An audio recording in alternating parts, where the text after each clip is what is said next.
Boa noite, boa noite. Tá aí? Janaína, faço pelo seu, faço pelo Eduardo. Achei aquele. Pronto. Achei aqui. Transmitir. Pronto. Vamos lá.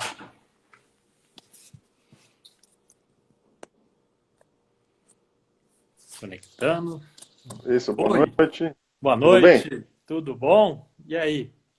Tudo bem. Então Estamos tá aqui bom. agora enfrentando a onda de frio, né? Ah, então. Foi um outono muito quente, agora o frio está chegando. Então. Coloquei camisa social, pensei assim, vou colocar, acho que um terno, mas deve ficar muito formal, né? É, terno não tem necessidade, né? É. Mas É porque aqui em uma casa é meio camiseta também, friozinho. sim, é Legal. verdade. Muito bem, você viu aí como é que anda a situação aqui no país, né? Vai sair projeto de lei para mudar contratos, né? Tem muito contrato sendo começa a ser descumprido, né? Como é Uhum. que fica, né? A gente nem sabe, né? O que fazer, né? Porque em princípio se poderia pensar, ah, como é que vai a justiça, como é que a gente pode encaminhar essa solução, né? Ou seja, o que falar para os clientes, né? Nessa Uhum. situação, né? Ou até mesmo orientar amigos, parentes, né? O que fazer, né? Cumpre o contrato, se esforça, não Uhum. cumpre, né? Então, puxa, É, não sei, né?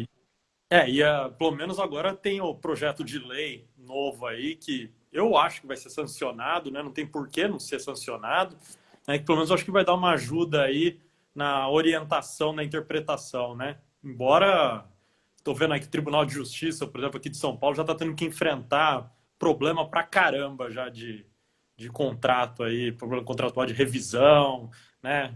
Até envolvendo tanto que a gente vai falar agora de boa fé, né? É, Fazer mas mas é agora, não sei, né? Porque uma coisa é cumprir o contrato, né? Ou seja, no primeiro Uhum, momento apareceu essa sugestão, quer dizer, eu dei mesmo essa sugestão, né? Tentar negociar, procurar cumprir.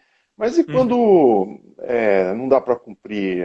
O que que a gente pode fazer? O que que a gente, exato. seria uma alternativa não cumprir o contrato? Uhum. Então, Né? aí que a gente entra Mas na antes, nossa. deixa eu só dar uma boa noite aqui para todo mundo que está entrando, né? Ah, sim. E na boa noite, né? Muita gente É, entrou, né? Boa noite, né? Mas então, então, boa noite. o cumpro ou não cumpro o contrato? E aí, né? Daí a gente tem um problema sério. Primeiro, tem o problema meu aqui. E depois temos o seu problema aqui, né? Da questão de boa-fé e na de implemento eficiente. Né? Se tem que cumprir ou se não tem que cumprir aí o contrato. E eu vejo que depende muito do caso concreto, mas existem situações aí em que pode haver o inadimplemento com as devidas soluções contratuais, soluções aí previstas na lei, mas que é possível que é uma opção do devedor, né? E que, a meu ver, pelo menos não é uma violação ao princípio da boa-fé, né? Mas é caminhar em conjunto aí, em convergência com a própria boa-fé, né?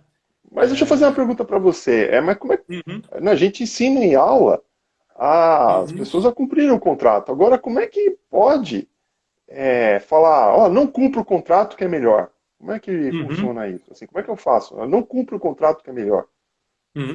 Ó, minha ideia aqui é o seguinte: primeiro, eu acho que a gente tem que diferenciar uma ideia original, assim, inicial, né? Que não cumprir o contrato não significa ser uma situação de injustiça, não é uma situação aí de ilegalidade, não é uma situação que você tem aí de errado. Você pode falar assim, moralmente, eticamente, você pode falar de uma questão errada, injusta, incorreta e tudo mais. Mas juridicamente é uma opção do devedor. É, a, essa opção, ela pode ser aí, por vezes, se utilizada de maneira ruim, com certeza pode, né? Mas a própria lei, o próprio contrato, né, no seu negócio, ele tem as suas consequências.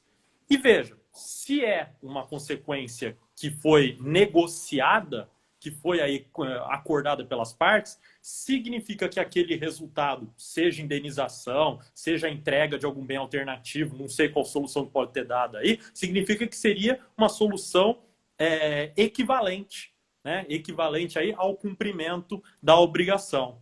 Por vezes, não sendo exatamente aquilo que o credor queria, mas algo alternativo que seria equivalente. Então, por isso que eu não vejo, eu vejo com um certo cuidado essa ideia de misturar inadimplemento com coisa ruim, que na verdade nem sempre inadimplemento é coisa ruim em razão de eficiência econômica, né?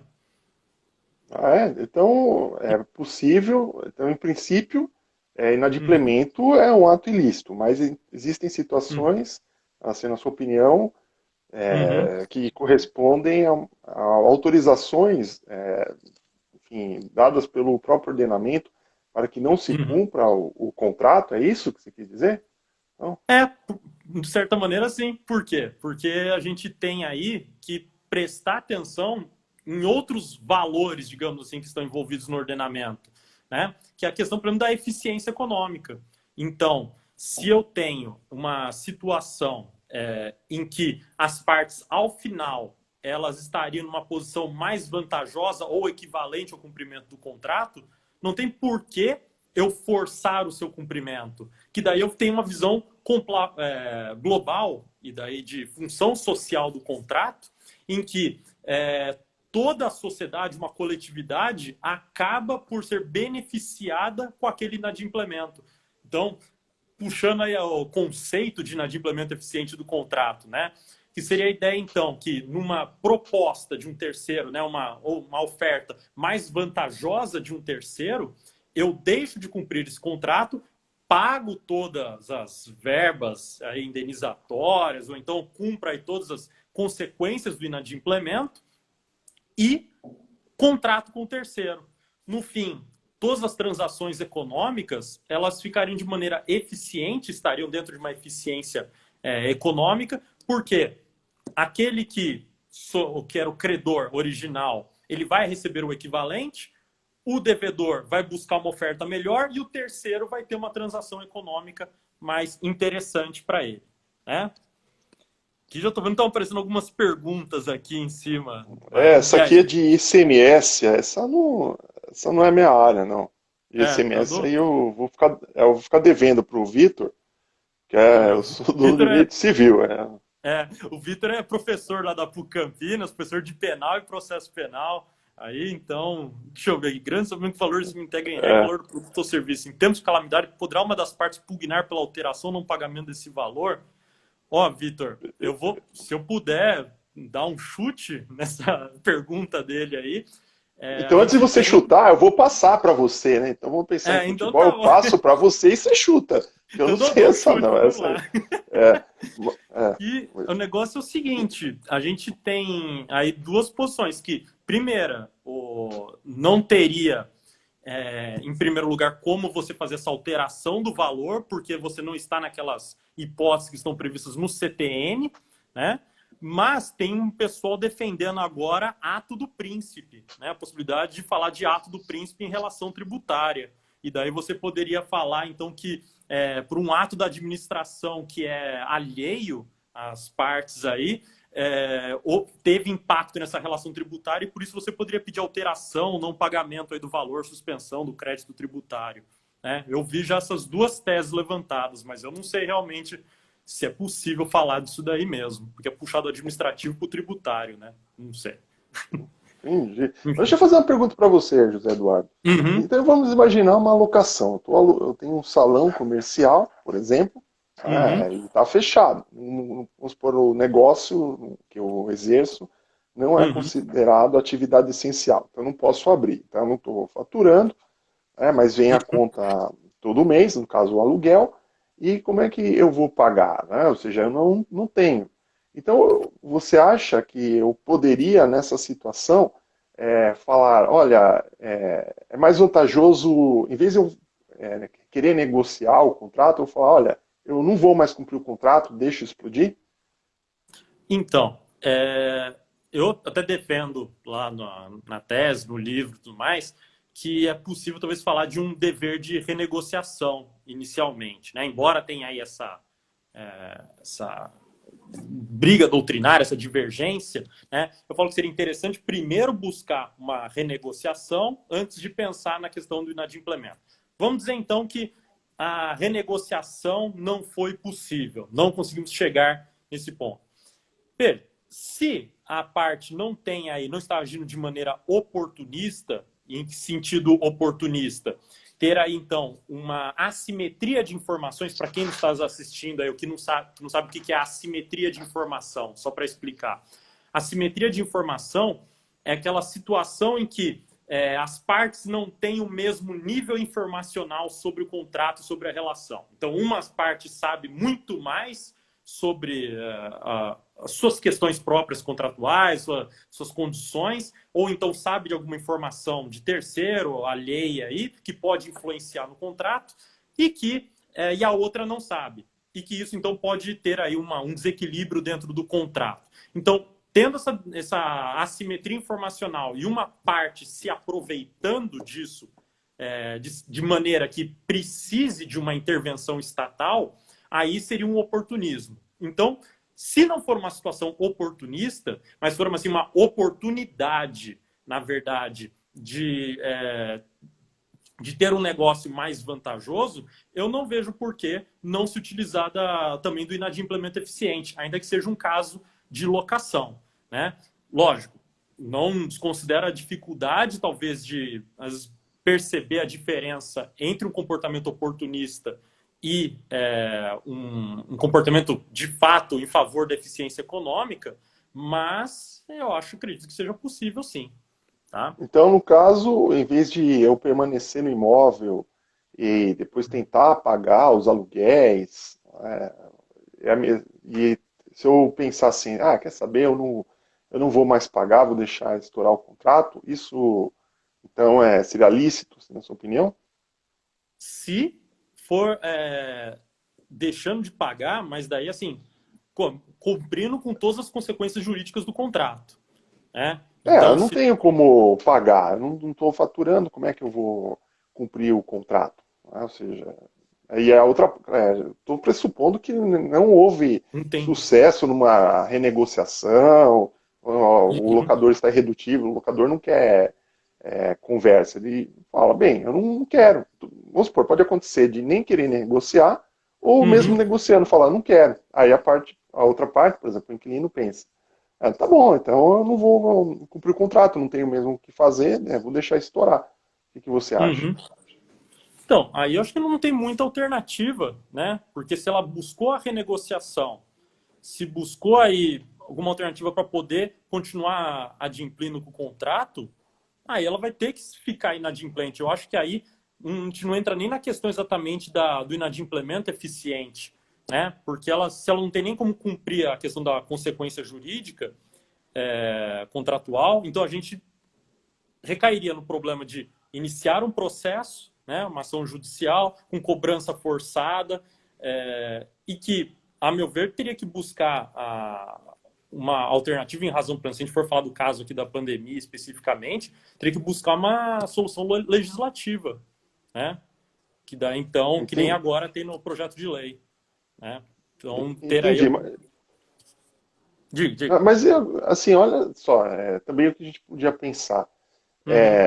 A pessoa até consegue pagar o aluguel com muita dificuldade, né? Porque existem situações em que a pessoa não tinha qualquer reserva, por exemplo, o fluxo de caixa era pequeno, e aí, enfim, foi caindo o faturamento para zero, né? Já não consegue fazer frente às despesas. Mas existem outras situações que falam, puxa vida, é possível pagar, vou arriscar, porque imagino que a pandemia não vai durar anos. A pessoa imagina isso, né? Ela fala, então eu vou entregar, aparece uma oportunidade de alugar outro imóvel. Você vê isso como um inadimplemento eficiente? Você abandona esse contrato e vai para outro? Então, é que eu coloco como requisito, né, para o inadimplemento eficiente, justamente o cumprimento das verbas rescisórias e tudo mais, tá? Porque se você simplesmente abandonar, né, deixar de pagar e buscar um outro aluguel, ainda que seja melhor, aí não está tendo a circulação econômica, aí, a circulação eficiente e a alocação dos recursos de maneira eficiente. Né? Por quê? Porque daí o primeiro locador lá está prejudicado, não está recebendo nada, e os únicos que estão sendo beneficiados é o terceiro e o locatário. Então, daí a gente não tem uma circulação eficiente. Então, para mim, para falar de inadimplemento eficiente, todo mundo tem que cumprir com as suas obrigações devidamente. Até porque daí, senão, eu posso falar até de uma questão de má-fé. Né? Mas, assim, mas como é que eu pularia de um contrato para o outro mesmo pagando? Assim, eu pago o aluguel e falo que eu não quero mais? Como é que você poderia fazer? Isso vale para um imóvel residencial também.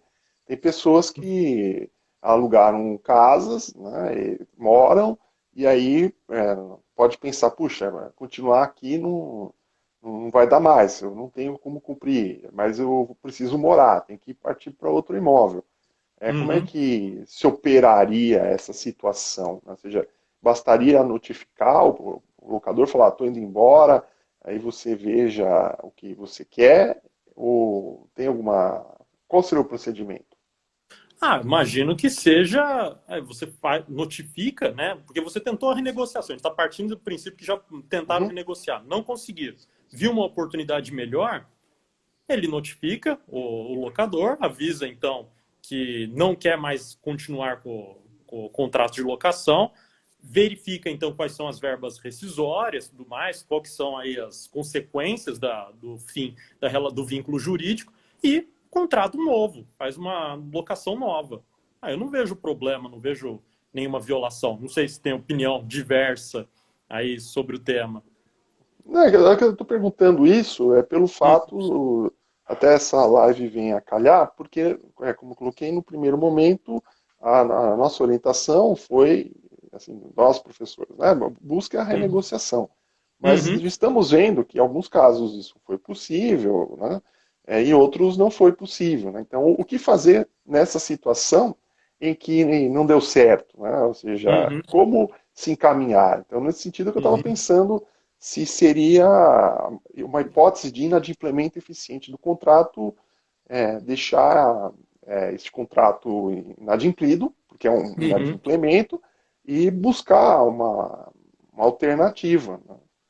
Então, eu queria entender como é que se poderia fazer o encaminhamento dessa questão, né? Porque tem pessoas que, de fato, estão passando por essa situação. Né? Ou seja, como resolver esse problema, digamos, na fase 2. Digamos, a fase 1 não deu certo, que era a renegociação.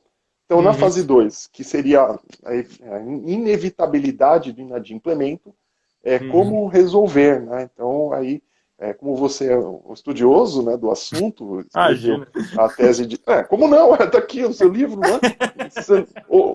É fake isso aqui na minha mão? Não, você estudou o assunto. Então, por isso que eu queria saber, assim, você sendo um grande especialista brasileiro nessa matéria de inadimplemento eficiente, porque não conheço o outro que escreveu sobre esse assunto. E também, não é só ter escrito, escreveu com propriedade e profundidade. Então, interessante saber como se poderia resolver esses problemas, né, nesses casos. Né? E se houver alguém oferecendo uma outra oportunidade, como é que ficaria assim, nessa situação? Como é que você vê essa questão a partir do inadimplemento? O problema do terceiro aí que está intervindo, a gente tem, acho que, aquele problema daquele que faz uma oferta, de fato, justa, rígida, sobre uma nova oportunidade, e outros que acabam intervindo indevidamente numa relação jurídica já constituída. Que daí eu falo que é aquele violação à função social do contrato da teoria do terceiro cúmplice, né? Que é bem trabalhada aí pelo... Eu esqueci o nome, professor da USP mesmo. Junqueira. Junqueira, isso, Junqueira de Azevedo. A gente esqueceu o nome do Junqueira, é quase um pecado aqui, né? mas trabalha pelo Junqueira. Que a ideia do terceiro cúmplice é não só, a meu ver, essa intervenção do terceiro, mas essa intenção de prejudicar a relação contratual já constituída. Então, se o terceiro age de maneira de tentar, então, destruir a relação contratual original, aí eu vejo uma ideia de terceiro cúmplice e que daí contrário à boa-fé. E isso aí eu vejo de forma prejudicial. Então a gente pensa no contrato de locação. Fica o terceiro falando assim, não, desfaz esse contrato, vem contratar comigo, faz comigo, ó, meu precinho é camarada, vai, sai daí, ó, tem problema nesse prédio, nessa casa que você está morando, vem comigo. Então ele está tentando destruir. Agora, por outro lado, se ele coloca no mercado oferta, ele fala assim, olha, tenho aqui uma casa para mim, aqui que eu estou colocando à disposição da locação. Né? Então, para locação, eu quero que quem quiser aqui pode alugar. E aquele que já está vinculado vê isso como uma boa oportunidade, não vejo violação à boa-fé e não vejo aí uma conduta equivocada desse terceiro, uma conduta ilícita ou de má-fé, nesse caso. Né? Porque ele está fazendo uma oferta de um bem, de um serviço, né? Ou então de um produto, se a gente for pegar outros tipos de relações aí, que são à disposição de qualquer um que poderia se interessar. Né? Acho que é mais por esse lado aí. Entendi. Aí teve uma pergunta que apareceu no caso de renegociação que se pode fazer. Quem fez foi, acho que foi o Bruno, que agora não estou conseguindo ver aqui. Deixa eu ver. Acho que é Bruno, acho que é B. Rodrigues. Ah, é a Bárbara. A Bárbara, né? Bárbara, renegociação, deve haver desconto, prorrogação, para ser pago posteriormente após a pandemia? Se é renegociação, as partes estabelecem do jeito que elas quiserem. Aí você tem todas as alternativas. É como se todas as cartas estivessem na mesa. Né? Aí não tem dificuldade. Esse é o melhor dos mundos, em que as pessoas podem restabelecer, repactuar. Né? A dificuldade é que a gente está vendo depois de 2 meses, que tem pessoas que pensam, não, isso é problema seu, não quero saber. Né? Claro que aí se tem uma atitude assim, grosseira, você vai à justiça. Né? Mas tem outras que falam, olha, não dá para eu baixar. Então aí a segunda opção, né, seria mesmo pensar nessa possibilidade de inadimplemento. Né? E no caso de fornecedores, assim, que a gente... o que fazer, né? Eu entrego ou não entrego a mercadoria para a pessoa? Né? Tem essa seguinte situação, em que eu estou fornecendo mercadorias e eu não sei como é que fica a saúde financeira dessa pessoa, da jurídica, dessa empresa que vai adquirir os meus produtos. Eu entrego, e aí, o que eu faço? Eu arrisco, mantenho o fornecimento ou não mantenho o fornecimento? Seria uma situação de inadimplemento eficiente ou não, na sua opinião? Aí a gente tem que pensar até acho que em muitos aspectos, que a gente pode pensar talvez em exceção de contrato não cumprido, se for aí aplicável ao caso, né? Se a gente tiver mas aí é antes da exceção do contrato não, você não teria como invocar a exceção de contrato não cumprido pelo seguinte, porque, vamos supor, você está fornecendo. Você não sabe se a outra parte vai cumprir ou não o contrato. Né? Assim, isso é na sua opinião. Tá. Ou seja, agora nesse cenário de pandemia, eu continuo a fornecer, mas eu estou antevendo que ele não vai me pagar, porque, vamos supor, a economia está ficando ruim, não está vendendo, ou eu já interrompo o fornecimento e fico com a mercadoria? Ou seja, eu arrisco ou não arrisco? Seria isso uma hipótese de inadimplemento antecipado, na sua opinião? O inadimplemento antecipado, daí eu acho que já... Eu não sou também muito profundo estudioso do inadimplemento antecipado, né? Eu tratei dele aí mais relacionando com o inadimplemento eficiente, mas eu vejo a possibilidade, pelo menos, de conjunção, de união do eficiente com o antecipado, né? Sim, e no eficiente mesmo, né? Assim, é que eu acabei me confundindo. Eu falei eficiente, eu falei antecipado, né? Tá. Mas assim, no eficiente, tá. Assim, você acha que seria uma situação de implemento eficiente? É possível, porque se ele deixar de cumprir aquela obrigação, ainda que de maneira antecipada, ele vai ter que, então, dar execução às cláusulas contratuais que tratam especificamente sobre o inadimplemento, sobre o não cumprimento.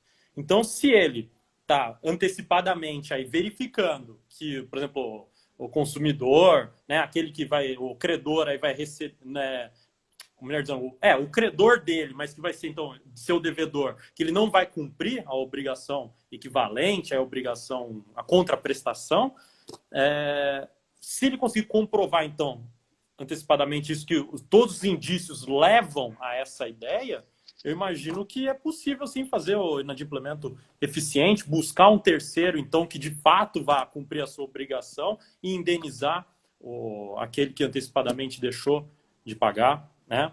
Acho que não tem aí, a gente não tem nenhum conflito uma coisa com a outra. Para mim é sempre claro, o problema maior do inadimplemento eficiente é você aceitar que inadimplemento não é necessariamente uma coisa ruim. É sempre esse, eu acho que é o maior problema, porque a gente está acostumado, por causa, acho que, da nossa tradição germano-românica mesmo, né, de sempre colocar o inadimplemento como algo pesado, né, como algo tenso. E quando você fala no common law, principalmente, trabalhar com essa questão de eficiência parece muito mais simples, muito mais fácil, muito mais aceitável você falar de uma questão de você admitir que alguém fique inadimplente para poder ganhar mais dinheiro depois, né? Eu acho que é uma questão muito mais cultural, né?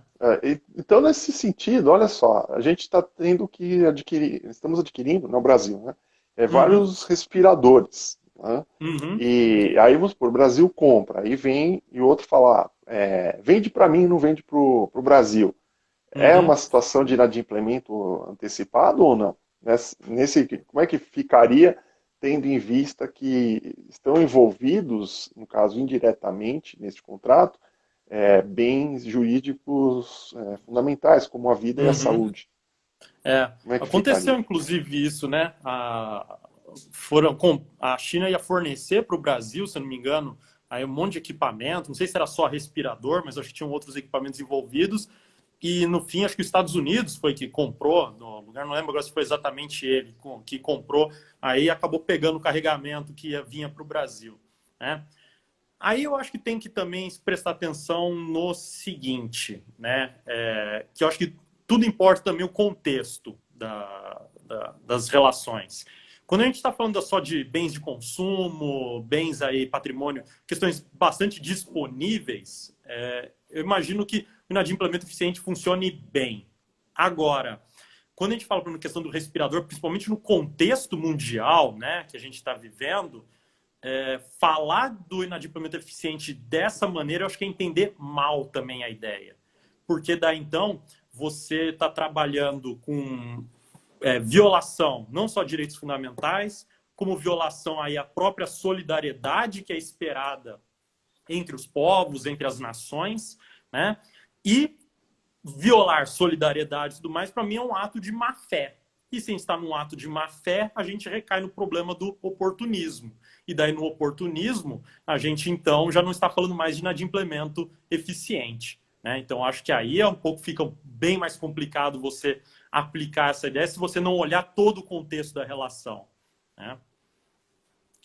Porque também quem quer violar o contrato está pensando nos seus cidadãos, né? Então, Hum, vida com vida, né? É difícil essa sim, questão, né? sim. E como é que você vê a questão da multa contratual em termos de inadimplemento eficiente do contrato? Você Ó, acha que a multa contratual é uma faculdade? Ou seja, tá lá, então não diria uma faculdade, é uma alternativa sempre ou ela deve ser usada somente nos casos, em alguns casos, né, nesse sentido, né? Que é mais ou menos o que o Danilo, né? sim, o Danilo tinha É, perguntado aqui, né? é, Mais para cima, falando de sim, mais ou menos modulação. nesse sentido. É, exatamente. É. Ó, aliás, um abraço aí, viu, Danilo? A gente precisa fazer uma live, inclusive nós três, aqui para falar. Porque ele também é profundo conhecedor de boa-fé, para contrato Sim, empresarial. é verdade. Precisava chamar ele também. Bom, o que eu vejo aí para a questão que, para o inadimplemento eficiente, multa, né, a multa aí penitencial, que a gente chama, né, que também pode estar dentro de uma obrigação facultativa, ela é a solução ideal para o inadimplemento eficiente. Por quê? Porque você coloca, então, como se fosse uma cláusula de arrependimento dentro do contrato e que para você seria o equivalente em dinheiro àquela obrigação que foi inadimplida. Então, veja, para mim é uma visão que você precisa, lógico, contratar bem, ter pensado bem nas cláusulas contratuais para estipular uma multa que seja equivalente. Por quê? Se você contratou mal, se você negociou mal anteriormente, aí você tem um problema posterior, porque daí você vai ter o desequilíbrio contratual. E esse desequilíbrio aí contratual, a meu ver, também não pode o juiz intervir à torto e direito, né, para tentar alterar aquilo que está previsto na cláusula, né, porque também precisa ter lá um pouco de preservação, né, de pacta sunt servanda. Então, a multa seria acho que a solução ideal. Agora, a gente sabe muito bem como é que funciona o nosso sistema, né? E esse é o grande problema aí acho que da discussão que a gente teve na minha tese, inclusive. Lá a banca me questionou, lembro, sobre isso. Que o nosso sistema, a regra automática, né, a regra que se tem como principal, é você ter uma prestação equivalente ou então a prestação específica, né? Então, a execução específica do contrato. E que parece, em primeiro momento, que a gente está falando de incompatibilidade do sistema com o inadimplemento eficiente. Que, a meu ver, não é isso. É uma questão muito mais de fazer conta. É você simplesmente verificar. Se eu tiver que tiver que realizar forçadamente o contrato e contratar com o terceiro, eu ainda saio ganhando no final? Se eu fazendo todas as contas, eu ainda saio ganhando? Saio. Inadimplemento eficiente. Pode ser difícil isso acontecer na prática, por muitos contratos? Pode, mas não é impossível. E se não é impossível, significa que o sistema admite, né? Então, se eu não tenho a solução por meio da multa, se eu não tenho a solução então por meio da indenização, eu tenho que olhar o caso concreto, né? Então, a gente tem a lógica inversa do sistema de common law. E por isso mesmo a gente só tem que tomar esse cuidado a mais no momento aí de contratar, que deveria ser o normal para todo mundo, né? Mas a gente sabe como é que são as coisas. Então, na verdade, ao optar pela cláusula penal, eu tenho que optá-la à luz do 422. Ou seja, eu não posso simplesmente falar, vou optar, não cumprir o contrato, vou optar por acionar a cláusula penal. Também, nesse momento, incide o princípio da boa-fé. Sim. Você concorda Sim. com isso? Né? Seria um comportamento incoerente, né? Você contrata e você opta por não cumprir, falando, tá aqui, eu estou pagando e estou indo embora. Né?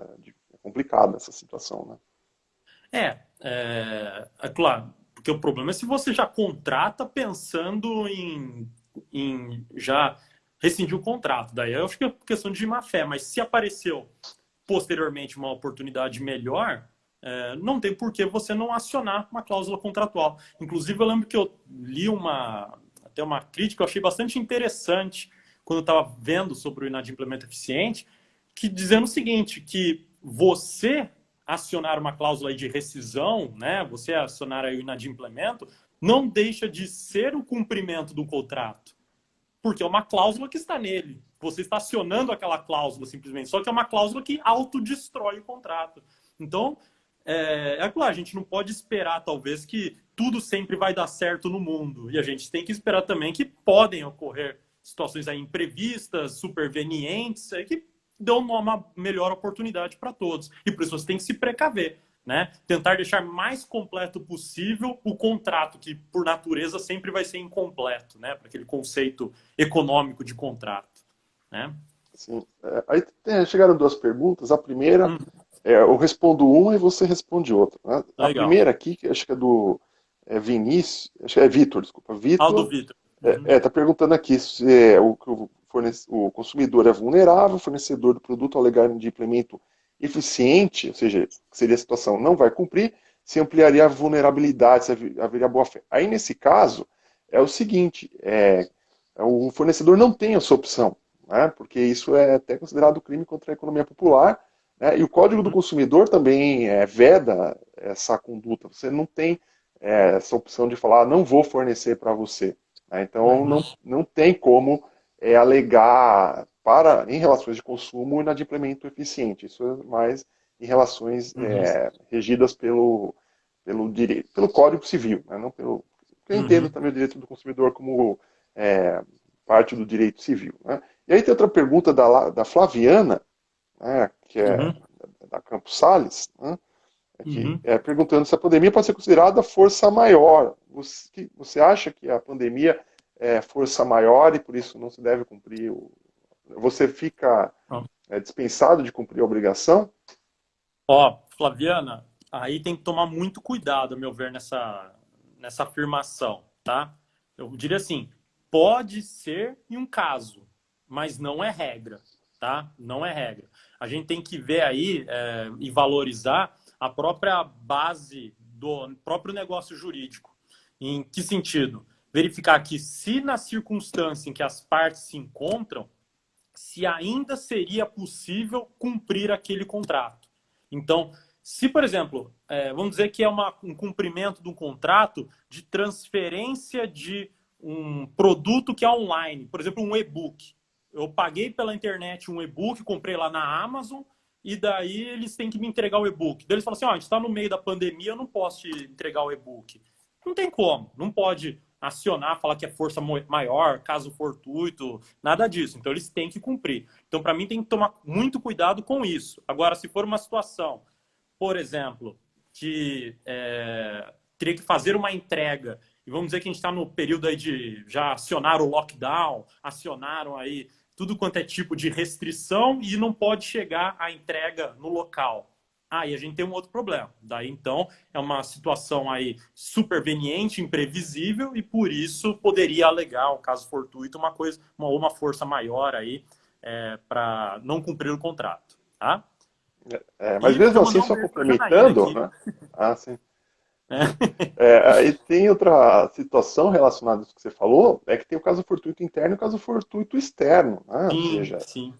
tem essa questão ou seja, será que daria mesmo para alegar, está tendo pandemia, não posso cumprir, mas se não tivesse, daria para cumprir ou não cumprir, né? Isso também é um Uhum. critério. Né? Antes de passar a pergunta aqui do Jânio, né, que ele falou do dever de renegociação. Na verdade, aqui a gente já É. agradeço a pergunta, né, enfim, Uhum. que também está a gente tem discutido esse assunto, né, não é só do Anderson, né? Uhum. Aqui a gente está falando, né, da situação em que, primeiro, a gente pode tentar renegociar. Né?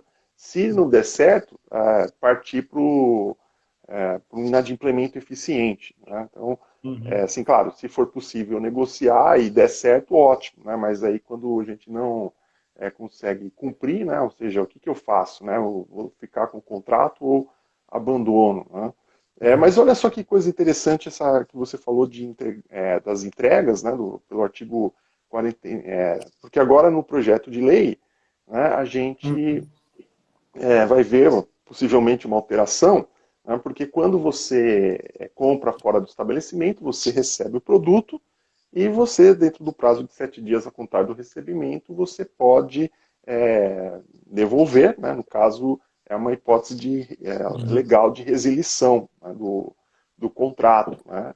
Uhum. Seria esse dever, no caso, esse direito de arrependimento, melhor dizendo, é uma hipótese de inadimplemento eficiente do contrato? Eu acho que você acionar o inadimplemento eficiente é até demais aí, no caso, né? Porque se você já tem a previsão legal, já tem a previsão dentro do Código de Defesa do Consumidor, eu acho que se você ainda ficar querendo invocar a questão aí de boa-fé, do inadimplemento eficiente, transição econômica, eu acho que é você querer criar fundamento muito a mais para uma coisa que seria mais simples, né? Mas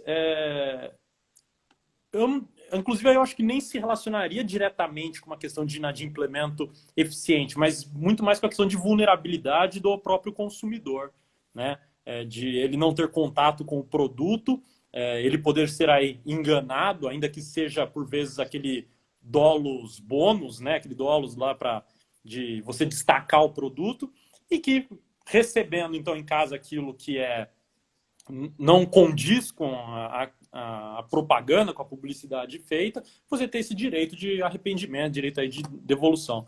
Que agora até foi objeto de comentário seu, né, no Conjur, a mudança que teve no projeto de lei, né, Não foi um comentário, né? Só perguntaram o que o Uhum. projeto ia mudar, né? E pedindo Uhum. para, enfim, foram contratados vários professores, né? Então cada um falou sobre vai mudar a locação, uso capião, prescrição, também vai mudar o artigo 49, né? Porque agora nessa Uhum. época de pandemia vai ficar suspenso esse direito de arrependimento, né? Esse prazo de reflexão, né? De 7 dias, né? Só que, justamente, se a maior parte das vendas estão sendo feitas online, eu não poder me arrepender, ou seja, como é que eu vou fazer? Ou seja, eu sou obrigado a ficar com o produto, né? Então, também é algo para se pensar, né? Ou seja, o impacto regulatório que se pretende fazer, né?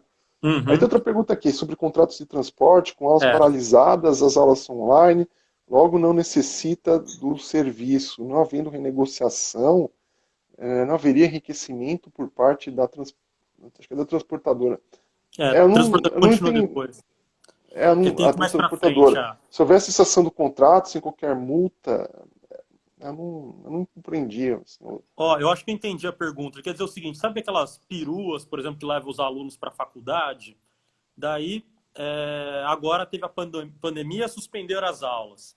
Daí, o contrato de transporte, se continuar pagando para o cara lá da perua, isso aí seria um enriquecimento ilícito? Ou então, cessar o contrato sem qualquer multa, não teria enriquecimento ilícito por parte do aluno? Aí, o que você acha? é, né, nesse caso é bastante complicado, né? Porque o serviço, né, não tem como. Enfim, seria uma situação, na verdade, de frustração do fim do contrato, né?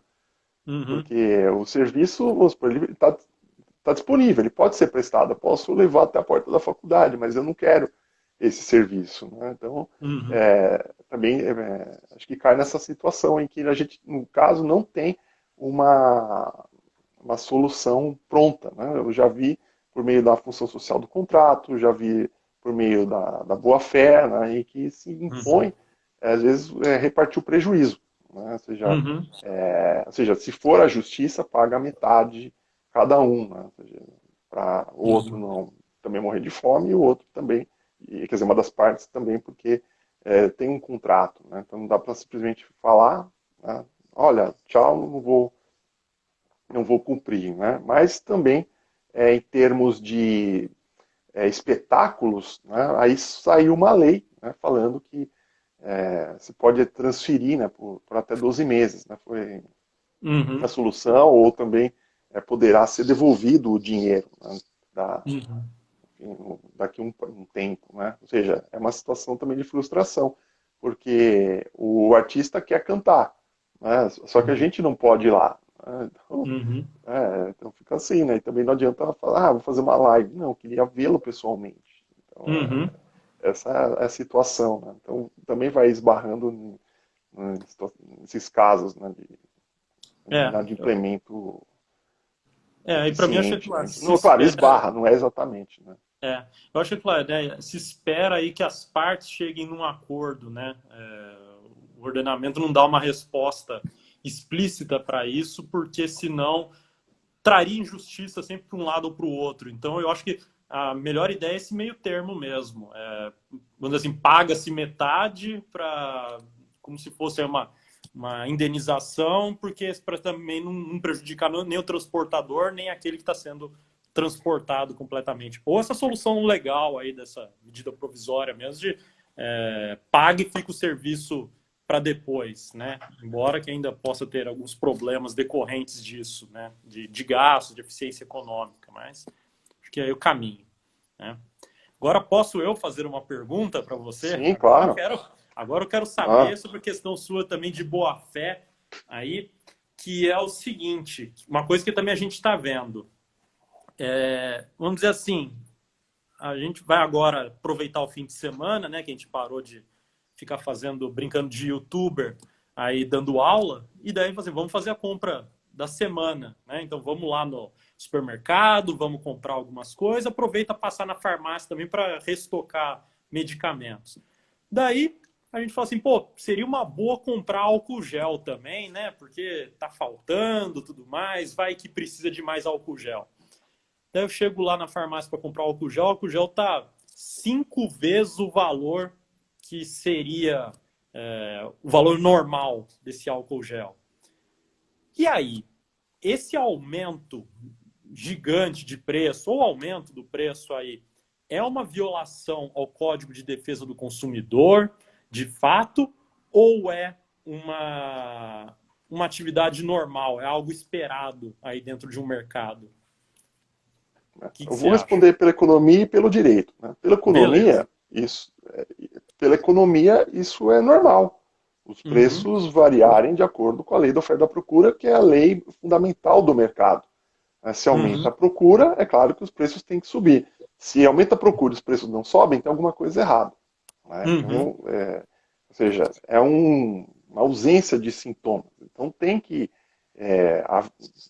haver esse comportamento é esperado do aumento dos preços. Né? uhum, No entanto, a gente tem uma interface entre direito e economia, né, em que o direito procura interferir dentro do sistema econômico, existem limites, não se pode fazer tudo. Por exemplo, você não pode ter a ilusão de que se você fizer uma regulação intensa do mercado, isso vai funcionar. Não. Começa a se espalhar, ou seja, a economia, digamos, ela vai é igual água, né? Você aperta aqui, ela uhum, vai correndo para outro lugar. Mas, justamente, isso não significa, por outro lado, a descrença completa na possibilidade do direito intervir na economia, evidentemente. Neste uhum, caso, a gente tem o artigo 39 do Código de Defesa do Consumidor, que estabelece que é uma prática abusiva aumentar sem justa causa o preço dos produtos. Então, por exemplo, tudo bem, a procura aumentou, mas aumentou o valor da matéria-prima? Não. Então, não justificaria. Ou seja, você está querendo levar uma vantagem excessiva. Né? Mas tem um caso, eu tenho uma amiga da época do ensino médio que trabalha no setor de gás. Né? uhum, E quando começou a pandemia, as pessoas ficaram com medo e saíram comprando gás. Né? E o preço aumentou. Né? E houve fiscalização do PROCON. Né? Então, aparentemente, pareceria a situação. Eles estão se aproveitando da situação. Né? É uhum, claro que houve pessoas fazendo isso. Né?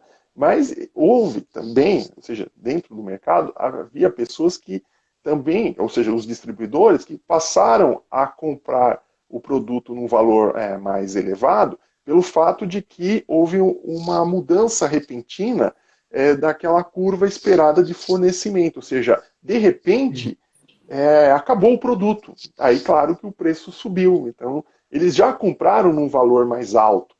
Por isso uhum, que a consequência foi essa, o aumento dos preços, porque o produto, digamos, desapareceu, não tinha um estoque, digamos, uhum, né? Porque era algo inesperado, né? Não tinha assim, tanto gás para oferecer, então acabou, então, sem dúvida, que o preço aumentou. Então tem duas situações. Então, quando tem uma justa causa, faz parte, mas quando não tem uma justa causa, você está. Foi a pergunta que foi feita anteriormente, né? Se seria um inadimplemento antecipado, assim. A pessoa não tem a opção de não vender, né? Quando se trata de uhum, relação de consumo. Mas tem essa situação também de que as pessoas alguns podem querer se aproveitar, abusando, né, da sua posição contratual de uhum, fornecedor. Né? Então aí é bastante complicado e tem que ser punido, e a própria legislação prevê essas situações, né? Porque uhum, historicamente a proteção do consumidor veio da proteção da economia popular. Né? Ou seja, uhum, cada país tem uma visão sobre o assunto. Aqui a gente protege muito é, o, a, a pessoa. Né? uhum, Por isso que se fala em código de proteção. A professora Silmara Quinelato que destaca muito isso. Ela fala, preste atenção, né? Que a gente fala código de defesa do consumidor, ela quer ser uhum, muito criteriosa, ela fala, não, é Código de Proteção e Defesa do Consumidor. Né? Por Uhum. quê? Por causa disso. Já na França, é Code de la Consommation, ou seja, se protege a atividade. Aqui você Uhum. protege a pessoa. Né? Então, Pessoa. veja que são coisas sutis, mas que têm um impacto muito grande, né, enfim, né, no entendimento do assunto É, da questão. muda a intenção, né? Muda o foco, inclusive.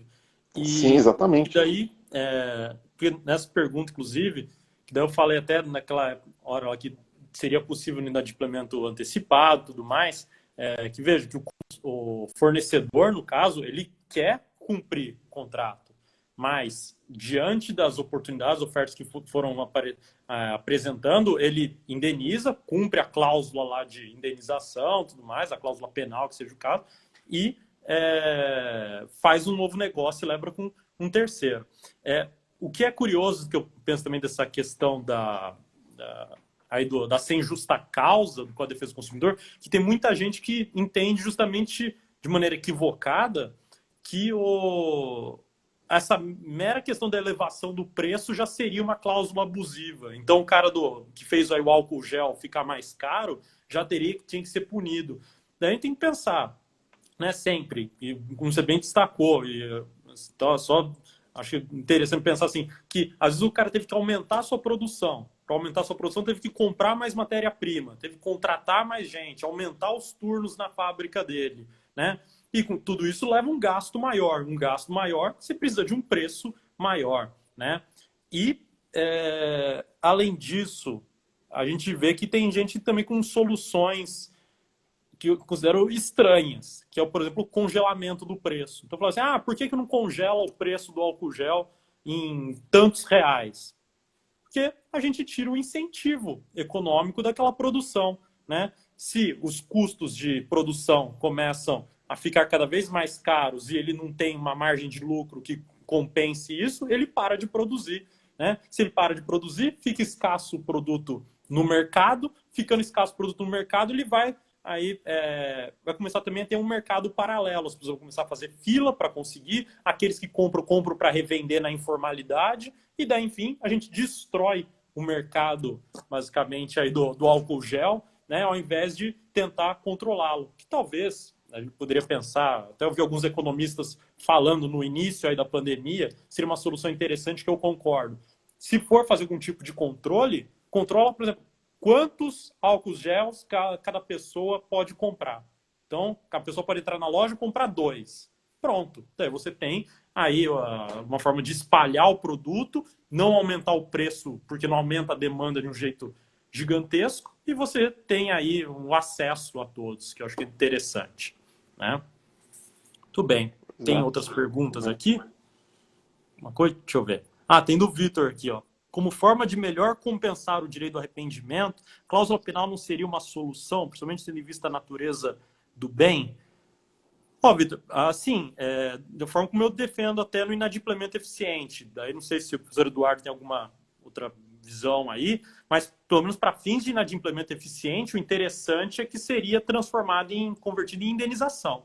Porque é mais fácil você fazer, então, um inadimplemento eficiente, porque você mexe com valores. Agora, se for para entrega de bem específico e tudo mais, talvez fique um pouco mais difícil. Vai depender muito de concordância aí das partes, né? Da vontade propriamente delas. Não sei se tem alguma concepção diferente, né?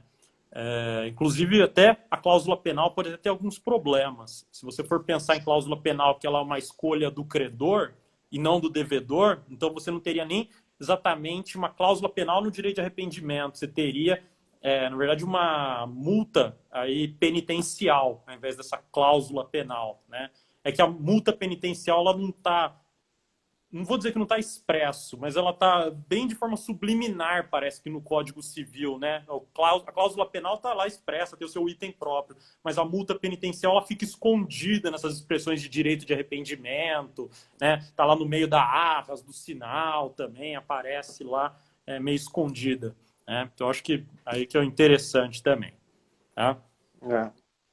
Muito bem, né? Então aqui, Muito ó, bem. fica a dica, né, para as pessoas que ainda não conhecem, né? Tem um livro Fica aqui aí, ó, do fica a José dica aqui Eduardo, né? também, ó. é que o José Eduardo fez o doutorado na USP, foi aos Estados Unidos, esteve na Universidade de Chicago para escrever parte dessa tese, né? Foi uma tese assim, muito bem feita, né? Então merecedora de aplausos, né? Então fica também essa sugestão, né? Porque a gente tem a situação em que se tem que pensar na boa-fé, na renegociação, mas estão aparecendo casos em que não está dando certo, ou seja, mesmo a gente de boa-fé, a outra parte não quer renegociar, tá, e daí? Né?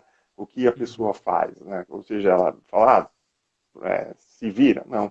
Aí acaba surgindo situações que a gente tem que pensar, às vezes, num inadimplemento eficiente do contrato, para não ser um inadimplemento ineficiente, né, Uhum. do contrato em si. Né? E a gente Uhum. viu que tem uma série de situações que estão afetando as pessoas depois de 2 meses. Né? Já Uhum. que no começo a gente pensou em renegociar, mas agora a gente está vendo aí que tem pessoas que se recusam a isso. Né? Mas Aí. muito bem, né? Então fica aqui a sugestão, mais uma vez, né? Eu li Uhum. aqui a tese, né, do José Eduardo. Né? Uhum. Meus parabéns por você ter feito esse trabalho, né, mais uma vez. É uma Ah, obrigado. contribuição para o direito brasileiro, inevitavelmente. Obrigado. Né? Bom, eu também tive Tá? Mas parabéns. também tive um orientador excelente. Aí, não sei se vocês conhecem, então tá aí na tela, o doutor Eduardo Tomazevicis, um ótimo orientador. Aí sempre foi meu orientador do mestrado, orientador do doutorado. Só não foi demais coisa aí, porque eu acho que porque acabou os, os diplomas possíveis aí, senão eu encheria mais o saco dele aí, querendo ele ser meu orientador. E fica também a minha sugestão aqui de leitura, de aquisição, também do livro dele, que foi a tese de doutorado dele, aqui, ó, né, O Princípio da Boa-Fé no Direito Civil, lançado recentemente, foi o quê? Mês passado, se não me engano? Foi em abril. Abril, né? Então, aí, ó, que se assim, se eu falo de uma parte que é até um pouco de desdobramento de boa-fé, tudo de boa-fé está aqui. Tá nesse livro aqui, que eu recomendo muitíssimo a leitura aí, porque ele esgota o assunto. Esgota mesmo o Não, assunto. não, Ah, não nos gota, não. Né? Mas esgota. a respeito do livro, né, a gente vai fazer o lançamento quando for possível, né, Uhum. para comemorar, né? Mas mesmo assim, a despeito da dificuldade, eu estou vendo que a vendagem está sendo muito boa, já está acabando. Ó, Já que talvez beleza. possa ir para uma segunda edição, né? Então, isso, Então. graças a Deus, está tendo uma boa acolhida. Que bom aí, ó. Então. Mas também, não, enfim, é por causa do tema, né? Tendo em vista Uhum. que a gente nunca precisou tanto usar Uhum. a boa-fé, né, para resolver os problemas, né? Mas também não é um santo remédio, ou seja, não resolve tudo, né? Não é aquele Uhum. elixir que você toma e cura tudo. Né? Tem situações que, de fato, a gente vê que mesmo você agindo de boa fé, não dá. Aí você Uhum. pensa, o que eu vou fazer? Né? Sim. Nesses exemplos que a gente discutiu, né? Que, enfim, talvez até em março nem se podia pensar, mas agora, Uhum. 2 meses depois, vem à tona, né? Que aí a Sim. questão do inadimplemento. Por isso que eu quis ouvir você em relação ao inadimplemento, né? Para poder Ó. ajudar as pessoas nesse momento, dar orientação a elas, né? Ou seja, Uhum. eu sempre tem que ficar de boa fé, mas e aí como é que eu faço, né? Agora, né? Então, Uhum. inadimplemento eficiente pode ser uma saída, né? Mas Legal. muito bem, Então, acho que o tempo já vamos. vai acabar, né? Tá acabando aqui, tem uns Já 30 apareceu o segundos. reloginho, né? É. Então, Então, um abraço para você, tudo de bom, você meus também. parabéns, e Obrigado. bom descanso, e boa preparação também para as provas, né? Já É isso mesmo. temos muitos alunos, né? Temos É que isso mesmo. entregar as provas finais, e eu Uhum. quero também agradecer a todos as pessoas que participaram, aqui o Jânio, Isso que aí. também participou, e outros alunos, né, que é da Campus Sim. Sales, que é também da PUC E Camp, que participaram nesse